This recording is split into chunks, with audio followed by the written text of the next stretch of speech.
Pronto, já estamos aqui. O pastor, veja só, eu que também sou presbítero, né, dou agora conselhos a outros presbíteros que estão entre vocês. Sou uma testemunha dos sofrimentos de Cristo e vou tomar parte na glória que será revelada. Aconselho que cuidem bem do rebanho de Deus, do rebanho que Deus lhe deu, e façam isso de boa vontade, como Deus quer, e não de má vontade. Então, você precisa entender também, quando você recebe o seu chamado, né?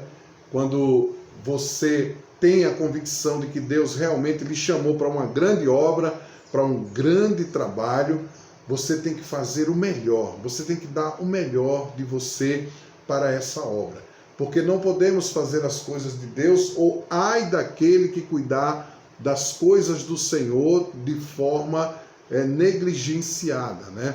Não podemos ser assim, tem que ser com muita responsabilidade, com muito zelo, com muito cuidado, porque nós estamos tratando do reino eterno do nosso Senhor. Então, chamada geralmente vem acompanhada das outras virtudes daquele que é chamado, né? Daquele que o Senhor verdadeiramente encontra as qualidades, as suas inteligências, as suas capacidades, tanto de organizar como de conduzir o trabalho ao qual o Senhor lhe confiou. Veja, não façam o seu trabalho apenas pensando nos retornos, né? Aqui ele diz, não façam o seu trabalho para ganhar dinheiro. Hoje, o conceito de igreja que está aí em muitos lugares, é claro que eu não estou generalizando nada, não estou dizendo que é todas as igrejas, que existem igrejas sérias, compromissadas com o Evangelho, que não mercadejam o Evangelho, ou seja, que não vendem, não trocam, mas eles têm o prazer e a alegria de pregar o Evangelho na essência, como deve ser pregado, como deve ser anunciado, né?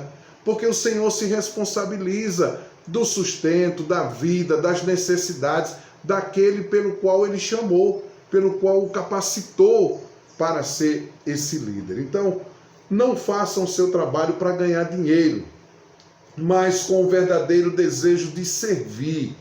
Não procurem dominar os que foram entregues aos cuidados de vocês, mas sejam um exemplo para o rebanho, né? Faz parte da vida do líder eclesiástico, do administrador, do pastor, ser um exemplo para o seu rebanho, para a sua igreja.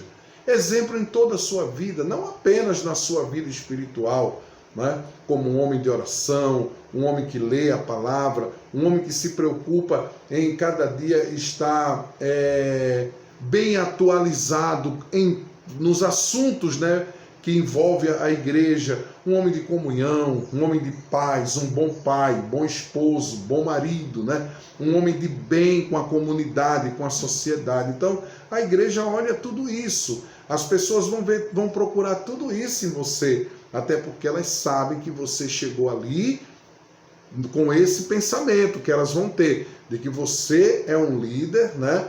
Não 100% perfeito, porque não há perfeição, mas pelo menos é um líder em que as pessoas podem se espelhar em você e confiar e acreditar naquilo que você vai transmitir ou já transmite. E quando o grande pastor aparecer, o grande pastor que é Cristo, vocês receberão a coroa gloriosa, que nunca perde o seu brilho. Ou seja, ele está dizendo aqui que a maior coroa ou o maior prêmio pelo excelente trabalho realizado com as ovelhas, junto às ovelhas, não é o dinheiro, não é o sustento, mas é sim quando naquele dia, quando completar o seu ministério, você poder estar diante do Senhor com as mãos perfeitas, né?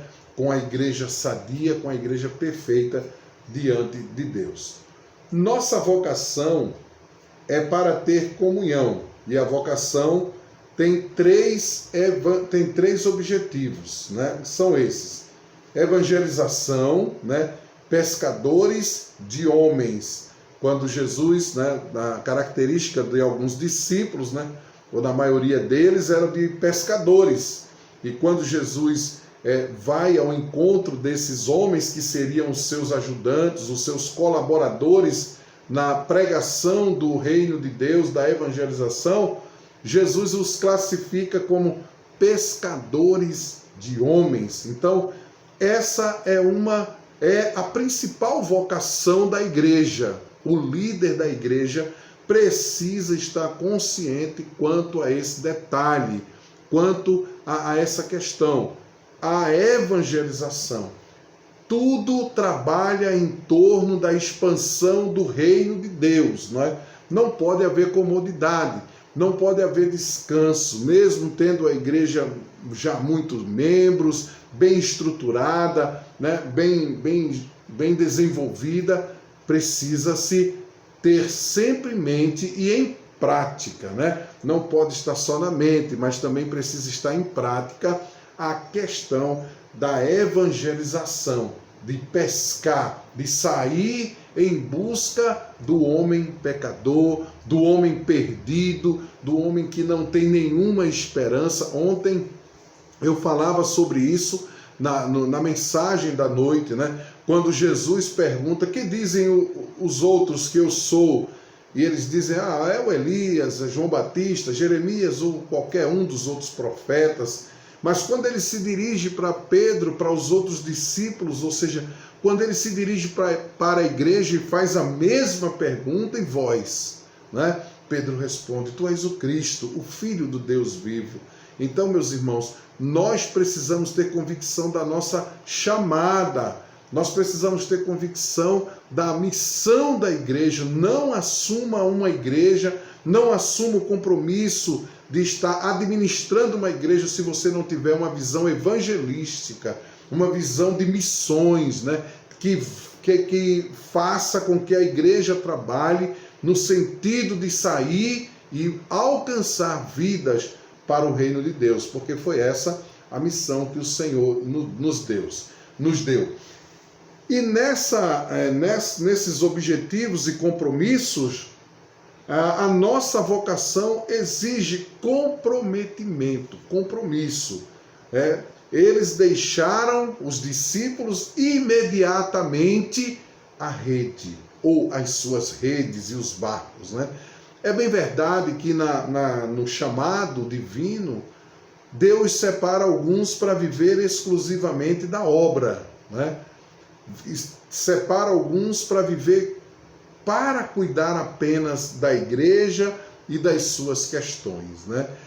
E eu entendo que muitos não têm muitas igrejas não oferecem essa possibilidade ao seu líder. Ele também precisa ter o seu trabalho, as suas ocupações. Isso não é pecado nenhum, porque Paulo passou boa parte da sua vida, do seu ministério, trabalhando, e ele mesmo declara isso: fui trabalhar para não ser pesado a ninguém. Trabalhava durante o dia, mas à noite estava comprometido com o evangelho, tinha um compromisso de estar na sinagoga, nas casas, nas praças, anunciando o reino de Deus. Hoje nós temos visto isso um pouco, né, diferente. As pessoas estão ocupadas demais durante o dia, trabalham demais e às vezes até no final de semana, e não está sobrando tempo para o compromisso com a verdade, com a palavra, com a igreja, com o mundo, né? O compromisso com o mundo de levar o reino de Deus até o mundo. Nossa vocação tem como fundamento teológico na palavra do nosso mestre, né? Homens simples estavam maravilhados com uma revelação extraordinária da palavra de Cristo, né? Eles estavam ali de boca aberta, eles estavam ali: como é que pode o Messias trazendo tanto ensinamento para nós e querendo nos usar como homens simples, como simples trabalhadores, né? Quando Jesus diz a eles: vós sois o sal da terra e a luz do mundo, ele faz de homens simples como eu e você, homens poderosos para a preservação da humanidade. Vós sois o sal e a luz da terra. Vamos voltar daqui a pouco.